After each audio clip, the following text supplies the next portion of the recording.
All right, welcome to another edition of Jacques Talk. Our friend Jordy Culotta from the Jordy Culotta Show is with us. Jordy, great to see you as always. JD, good to be back, buddy. Thank you for having me. It's great to be talking about some games, some action. We did our best to squeeze everything we could out of the practice sessions and what we saw, but LSU opens up the season with a 24-23 loss to the Florida State Seminoles. It's the third straight season opener LSU has lost since winning the 2019 National Championship game.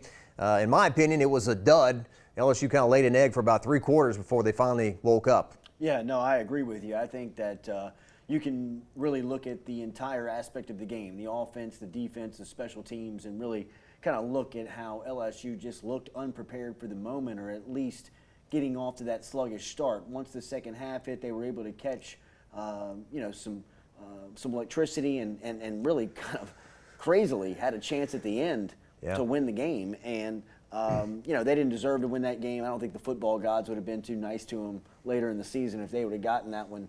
But it felt like they could have. And, you and I went and saw Brian Kelly speak after that game and at his press luncheon. And, you can tell that they got a lot to work on. And whether it's from the coaches or the players, they're all getting it right and trying to get ready for Saturday night.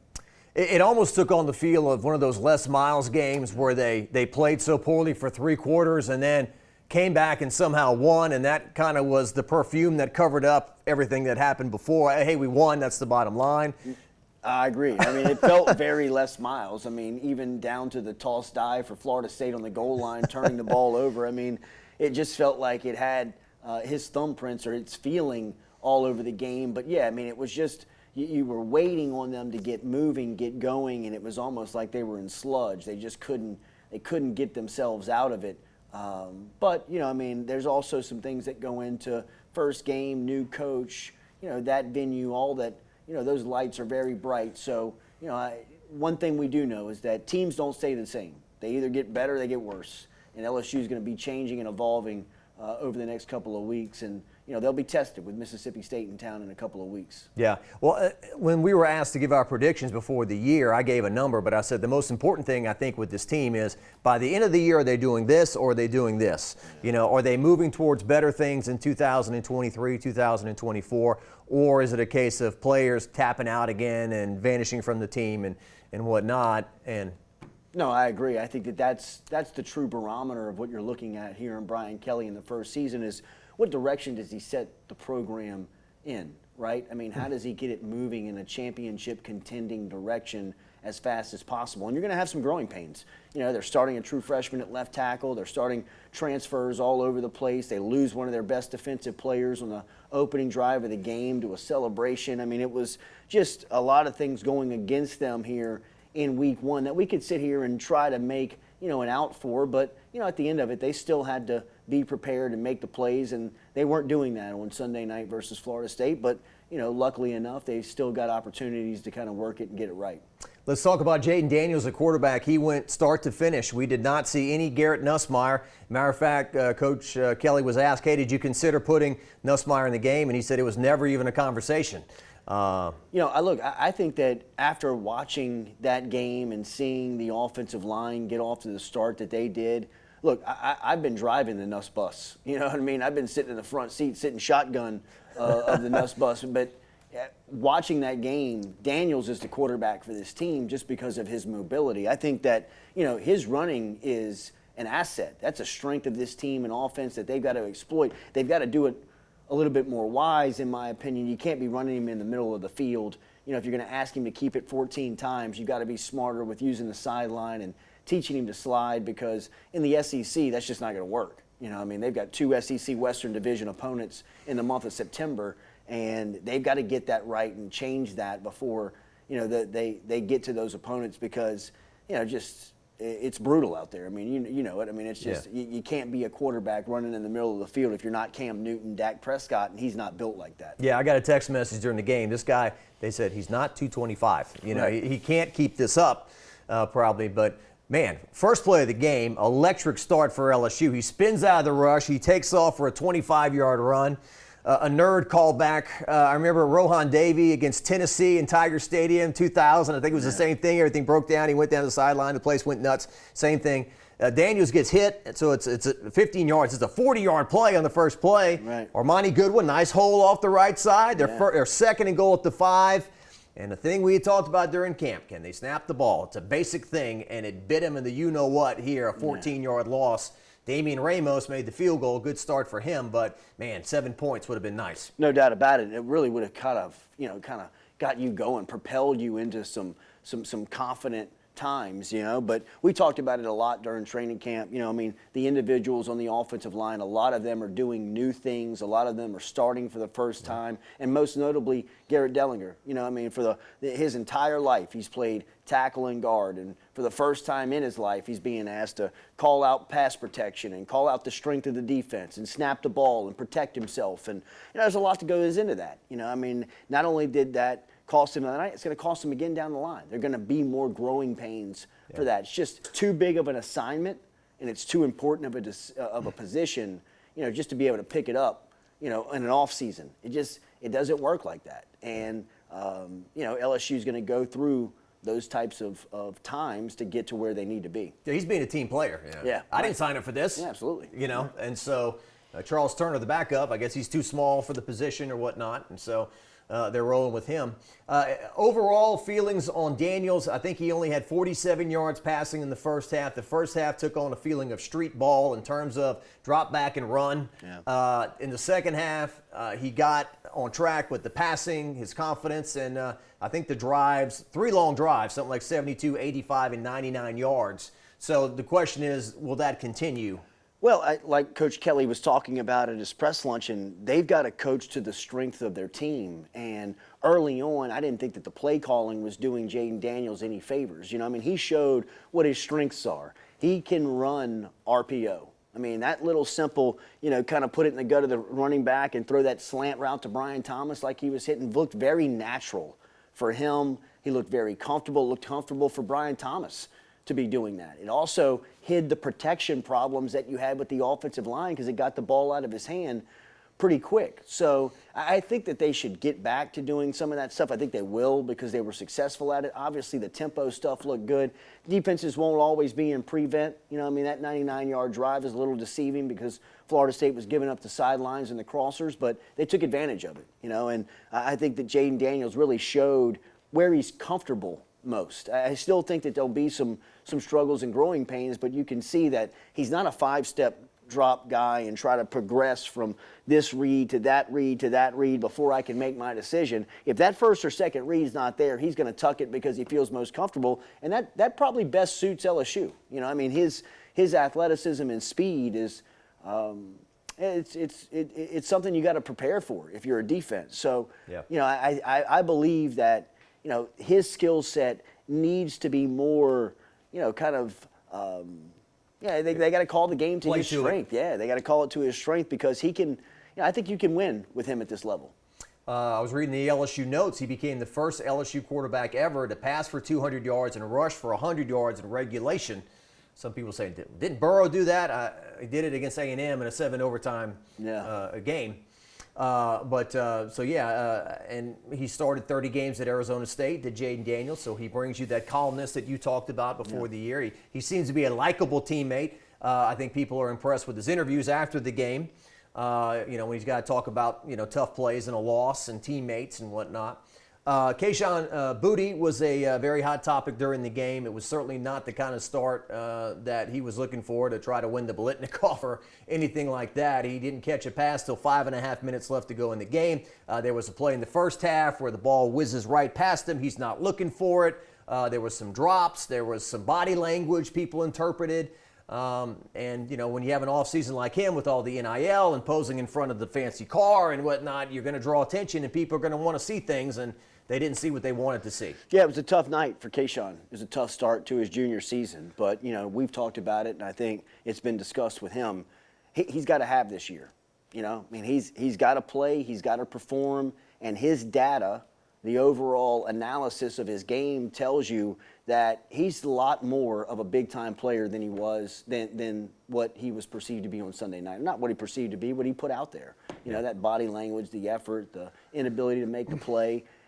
That's the first time really we've seen that over a 4-quarter stretch with him. for the most part, he's been a game breaker. He's been a big playmaker for LSU, and he's always kind of been there in moments of a lot of chaos. His freshman season of 2020, the program was a soap opera. In 2021, it was even more dysfunctional. And that entire time, he was performing when he was healthy. So I expect him to get this right. And once again, look, he's playing for LSU success, and his heart's in the right spot. But he's also playing for draft stock. And his draft stock is different than a lot of players out there. He's potentially a top 10 pick. And he's got guys he can reference that he's played with, guys like Derek Stingley and Jamar Chase, who are both top 5 picks and know what that life-changing money means. Stingley's got a guaranteed $30 million deal. Chase has guaranteed $25 million deal, and that's just their first contracts, right? So, Kayshawn's in the discussion to get that type of money. He's that type of player, and on Sunday night, that's not going to get it there. And I think he, more than anyone, has to realize that, and I think he does, because, this opportunity it's a great one for him. And he needs LSU football more than LSU football needs him right now. And I think he knows that. Yeah. Not to pile on, and Coach Kelly at his press luncheon Tuesday said, hey, look, this guy hadn't played in a while. He's rusty. And he did have 9 touchdowns, I think, in 6 games last year. And he led the country in touchdowns for like 3 weeks after he was hurt. Yeah, 308 yards against Ole Miss to close out 2020, an SEC record. So, think about a year ago today where we were talking about Kayshawn. He was the only player against UCLA doing anything. He was the only reason why they had a chance in that game. And for the next 6 straight weeks, he was arguably the best player in the sport. Yeah. So 1 game, 4 quarters, outlying performance. He's got really a good opportunity in front of him to get that right and make pro scouts and owners and people who cut those big checks a time to kind of say, look, man, that was 1. We've got 20 other bodies of work that look like he's done a lot of good stuff. I just want to give Jordy Jenkins some love. Absolutely. So this is a guy that we never talk about. That's right. Like right off the bat. Right. Does he have the electric stuff of a Kayshon Boutte to get 308 yards in a game? Probably not. But it just seems like time and time again, whether it's the Florida game last year, he caught 3 touchdowns. The Arkansas game the year before that, he catches the game winner from T.J. Finley. The A&M touchdown at the end of last year, and then it goes to the bowl game. He's one of the few guys there at the Cowboy event. He's smiling, having a good time. Hey, let's try to make the most of this. Catches a touchdown in the Texas Bowl, and then catches 2 touchdowns the other night. So he to me, of the wide receivers, seems to be the most consistent. Hey, I can count on this guy. You're right. We don't talk about him enough because he just makes plays. And he does what he's supposed to do, and he's there in the most opportune times when you need him the most. And just like the other night, both of those touchdowns were critical. Obviously the one at the end of the game stands out because it gives you a chance to tie it or win the game. But, that one in the third quarter was huge. It felt like LSU couldn't really get there. It felt like they were going to struggle to find that type of execution. And so for him to make that play, I think took a lot of pressure off of the offense. And, he's done that over his career, and he deserves the credit. He's another one that, you'll look up and he'll probably be a 8-9 year pro, and talk about Jordy Jenkins on how he never was really appreciated or respected like he should have been while he was at LSU. So many people were impressed, too, with his post-game interview. I asked him about Malik Neighbors, and he just said, look, we told him after that second fumble punt, it's over with, it's done, don't worry about it. Get down the field, and Malik, to his credit, made 2 catches on that game-winning, or game, should have been the game-tying drive. Yeah. No, I agree. I think those 2 catches says a lot about Malik Neighbors, because in a night like that where, you put 2 on the carpet, there's a lot of people that run from that moment, and probably don't even go back out there, much less, make the plays of catching those passes like he did. I thought that was a really good positive sign for Malik Neighbors to close the game out with a little bit of positivity, and get some confidence for him, because he's too good of a player. LSU's going to have him performing in big-time spots if they're going to, be at their best. And, I thought that was one of the kind of slivers of a silver lining that you look at and say, man, that was good to get him kind of some confidence leaving that game. And perhaps a tip of the cap to the coaching staff as well, Brian Kelly, Mike Denbrock, and quarterbacks coach there, Joe Sloan, for getting him the ball, right? Going back to him after those fumbles. Absolutely, I agree. Okay, the special teams. I'm going to talk about the special teams before the defense because it was a disaster. It started well, right? They make a 36-yard field goal. Jay Bramlett, the transfer from Notre Dame, he kicks a 57-yard punt. Booms it. And he doesn't outkick his coverage. They immediately tackled the guy for a 1-yard return. I was like, man, that was beautiful. And then after that, a 30-yard field goal gets blocked. Neighbors 2 fumbled punts, as we talked about, and then obviously the extra point to try to tie the game and send it to overtime is likewise blocked. Coach Kelly said they made an adjustment during the game on the left side after the 30-yard block, and obviously it didn't work. So that was a bit of a circus after LSU fans have been so used to Cole Tracy, Cade York, etc. Avery Atkins kicking off, yeah. Yeah. No, I just, that was disappointing, right? Obviously, I think that when you look at special teams, it's usually the forgotten phase, but when it costs you, you realize how important it is. And, I know we've talked about it, you just mentioned it there in the setup. LSU's been really good at that, over the last 4 or 5 years. Under Orgeron with Greg McMahon, that was something that you could almost write off that they were going to take care of and everything was going to be all right there. So to see how glaring the problems were there was, that was concerning. Some of those things are things that you got to get worked out pretty quick. You got a couple of weeks here before Mississippi State gets to town, and those are the types of things that can cost you in an SEC game. If you can't execute a PAT or a field goal, or you can't field a punt, and even the 15-yard personal foul on the kickoff team gave Florida State really good field position and gave them an opportunity to score and respond to LSU after their score. So, I just think that that unit's got to get a lot better.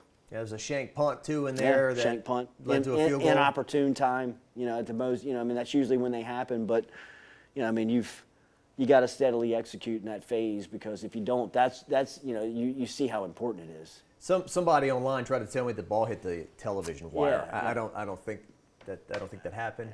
I don't think it did. I would have heard that. I don't think somebody it would did have said either, something. But I was watching the sideline, and Brian Kelly and Brian Polian at that time really went crazy. Like, they went berserk. Yep. They called for the head official to come talk to them.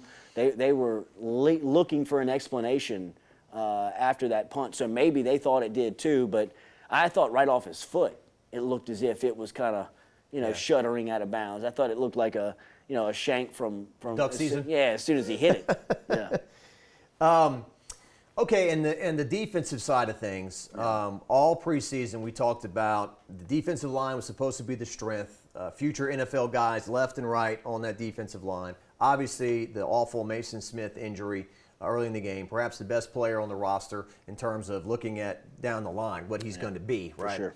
So that's an emotional blow. But although LSU recovered the fumble late in the game when Florida State goofed up and did a toss sweep on their goal line, I didn't find that there was that play. There wasn't the sack to hit the quarterback and fumble. There wasn't the interception. There weren't any really electric plays from the defense. I thought B.J. Ojulari made some splash plays early. The first play of the game, I thought he got after Travis. I thought it was pretty impressive that he was able to hang on to the ball, after that hit. And, I thought that they were creating some push early on. The play that Mason Smith got hurt on, if you go back and watch him, he takes on – that's why he's so valuable, because he takes on 2 guys – he beats them at the point of attack. He disrupts the whole thing, and his teammate gets a tackle for loss that he's going over to celebrate for, and jumps up and, comes down on a straight leg and pops his ACL. And it's just a terrible story, and you hate it for him because he's such a he's a great kid, and he's a really good player. And, you take him out of LSU's defensive front, and, man, you lose. It feels like you lose 2 players. It feels like you lose, some depth. It feels like you lose that rotation. And for as healthy as LSU is and was coming out of training camp, losing that player in that time at that point in the season, just really kind of washes away that story. So, I'm with you. I think that, the linebacking play's got to really improve. I watched Harold Perkins on that kickoff team a lot, and I know, we just referenced the personal foul, and he was the one that, kind of got caught there, and he was the second guy, but no excuse. And, but you watch him go seek the ball out, and he's going to be around the football every play. And, I think that's what LSU needs at that spot right now. And I wouldn't be surprised to see him, play a lot this week. And then in the defensive backfield, they've got transfers all over the place. You got Seven Banks, who's not dressed. Joe Fuchsia's not dressed. You don't have, your full alignment out there. And, you're seeing guys kind of play out of position and, play first times at this level. And I was expecting more from the defense. I was for sure let down in the sense of I thought that they would create a push and make plays. Joe Fouché, supposed to miss 4 games because of academics to do with his transfer from Arkansas. Coach Kelly today said he'll be back this year. Yeah, I know that. I know that. Yeah. So, and then just to rerun real quick, you talked about Harold Perkins, a true freshman. I wanted to talk about Mason Taylor a while ago too. I mean, here's a true freshman who caught 5 passes for 42 yards, 5 receptions by a tight end. That was a 1-year total for Les Miles during some of his. They just did not believe in throwing to the tight end. I'll never forget the Music City Bowl. Deshaun Smith, I think, caught 5 passes in that game, and I was like, he's coming back next year. Maybe they'll see now. He didn't. He caught like 5 passes the entire year the next year. But anyway, and apparently he was down there on the blocking at the end on that extra point and whatnot. And so in that case, look, I almost kind of go to the coaching staff and say, hey, why do you got a true freshman down there if he doesn't know what he's doing? And they actually made a personnel move to get him there because there was a breakdown earlier in the game at that same position. So, no, look, I took away a lot of positives from Mason Taylor. Yeah. There's no way you can look at him and hold him, responsible for, that field goal, that PAT. If he doesn't make the play on the last play of the game, you don't have a chance. Right. You got no shot. And I thought he caught the ball well. He was a really good route runner. He was matched up in some blocking schemes the other night where he just had no shot. You were throwing him out into the jungle. You were throwing him to the lion's den, man. And he kind of held his own. He got his butt whooped a little bit, but it's gonna happen. It's gonna happen to him a couple more times. It happened to Will Campbell the other night. I thought Campbell was able to kind of settle in the game. If you go back and watch the first play of the game, Campbell is kind of like falling backwards, and I guarantee you that's probably he probably can't even tell you the last time. That may have happened to him when he was a freshman at Neville going up against a senior. Yeah. Maybe. But that's probably never happened to him in his life. The way that he was just kind of controlled for a couple of plays or series in a football game. Yeah. The amazing thing is that he's the true freshman starting at left tackle. Exactly. The kind of bad news at the same time is that he's a true freshman starting at left tackle. Right. So, but if there's anybody who can take it, it'll be him. And just real quick, Mason, for his testosterone to not override his brain and say, I'm going to run over these 2 guys right here and get in the end zone, where they probably would have tackled him, and like you said, game's over. Yeah. He was heady enough to get out of bounds. Oh, and give him the last I thought that chance. was the most impressive part of the play, JD. How many freshmen would look at that little, kind of hole in the goal line there and think, I can poke it up in there and see if I can't win this thing and be a hero on my first night as a college football player. Just kind of lose sight of where you are, what's going on. And for him to recognize that in that moment and instinctually make that play, I thought that was so gifted of a football player. That was way beyond his years of understanding what's going on. Just kind of understanding the game and how it's supposed to flow. A couple more things. Our videographer, Darren DeQuano, he's getting bored over there. He's like, how long are these guys going to talk? He's hungry. Okay. Let's finish up with this weekend's Southern game. I think most people are viewing this more as a huge event as opposed to the game itself. I looked at LSU's a 47.5-point favorite on a Las Vegas line. I don't think we're going to learn a whole lot about LSU this weekend. We probably won't learn a lot until the Mississippi State game, the SEC opener in Tiger Stadium. It's a great chance for our city. I think it's a great opportunity for the city of Baton Rouge to, get on LSU's campus with a lot of culture and a lot of food and a lot of, laughs and music, and bring it all together into one place and go watch Southern play in Tiger Stadium for the first time ever, a SWAC school playing LSU for the first time. A lot of historical significance here. It's a cool weekend that I think means a lot to a lot of people, and it means a lot to our city. So I'm really looking forward to kind of seeing the festivities of the game. I think that, obviously Southern and the Human Jukebox coming over for halftime, I think is going to be fantastic. I think that all of the production that goes into this weekend is going to be something that a lot of people remember for a long time. we waited all these years for Garth Brooks to finally come to Tiger Stadium, and I think the Southern Jukebox, if they weren't 1A or 1B, that's what people get the jukebox in Tiger Stadium. That's what we want to see. I agree, man. I think this is going to be a beautiful backdrop for obviously a beautiful sound and so much history. You know, I mean, and just right here, I think Coach Kelly pointed it out today, and he's right. It's pretty cool, man. I mean, outside of UCLA and USC, where do you have like an opportunity for two schools in college football to play one another? And, you know, for Baton Rouge, you know, to have that chance, I think it's pretty cool. Yeah, absolutely. And, you know, Southern will get a nice check to help their program. I know Verge Osbury's big about that, to help out the Louisiana teams. LSU's supposed to play Grambling next year, another HBCU. And look, real quick, I've heard some people say, well, you know, when Southern played Georgia, a guy got paralyzed. And look, it was an awful thing. And I know the Devon Gales and his family and all that. But that had nothing to do with, you know, a big guy overpowering. It was a freakish act. It was a punter running into him, and it was a terrible thing. But I think, you know, hopefully safety is no problem in this game, and it goes off well. Because Southern, they want to win the SWAC just like LSU wants to compete in the SEC. They don't want to walk out of this game with, you know, 15 guys, you know, knocked out of the game, which, you know, Pete Richardson used to talk about in the past when they would play up. You know, that used to be a problem. But yeah. Hopefully everything goes off well. And Southern had a great week one win.